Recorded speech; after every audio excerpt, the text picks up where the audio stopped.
হাদি ভাই বলেছিলেন মৃত্যু হবে তাতে তার আপত্তি নেই, তাকে হত্যা করা হবে আপত্তি নেই, যাতে ন্যায় বিচার হয়, যাতে তার হত্যাকারীদের বিচার হয়, যাতে সামনে বাংলাদেশ এমন একটা দেশ হয়ে ওঠে যেখানে মানুষ ন্যায় বিচারের ওপর ভরসা রাখতে পারে।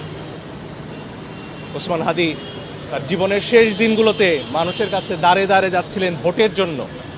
একটা নির্বাচনের স্বপ্ন দেখেছিলেন হাদি, দেশে গণতন্ত্রের স্বপ্ন দেখেছিলেন। হাদির মতো আরও অসংখ্য মানুষ জীবন দিয়েছেন এর জন্য নয় যে গতকালকার রাতে আমার আরেক বোন, আমার ভাইয়েরা একটি ভবনের ছাদে উঠে নিঃশ্বাস নিতে পারবেন না, বলবেন হয়তো পরিবারের সাথে আর দেখা হবে না। ওসমান হাদি এমন বাংলাদেশের স্বপ্ন দেখেননি। তাই ন্যায় বিচার নিশ্চিত করতে হবে। সরকারকে অবশ্যই দায়িত্ব নিতে হবে, প্রত্যেকটা প্রাণের নিরাপত্তা দিতে হবে, এর কোনো বিকল্প নেই। এবং আমাদের সবাইকে, বিশেষ করে গণমাধ্যম কর্মীদের সামনে আসতে হবে। আমাদের দায় শুধুমাত্র পর্যবেক্ষকের নয়, সেই দায় থেকে বেরিয়েই আমরা জুলাই অভ্যুত্থান করেছি।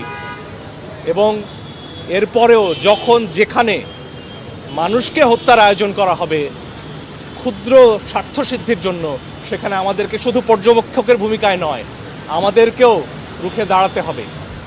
আমরা আইনের শাসন চাই, ন্যায় বিচার চাই, গণতন্ত্র চাই। এবং সবার উপরে হাদি হত্যাকাণ্ডের বিচার চাই। যাদেরকে পালিয়ে যেতে দেয়া হয়েছে, কেন পালিয়ে যেতে দেওয়া হলো তার উত্তর চাই। তাদের দায়িত্ব নিতে হবে। এ দায় গণমাধ্যমের নয়, কোনো গণমাধ্যমের নয়, সরকারের। এবং সরকারকে অবশ্যই বিচার নিশ্চিত করতে হবে। এবং একই সাথে এখানে যারা আগুন দিয়েছে, যারা উস্কানি দিচ্ছে, তাদেরও বিচার নিশ্চিত করতে হবে।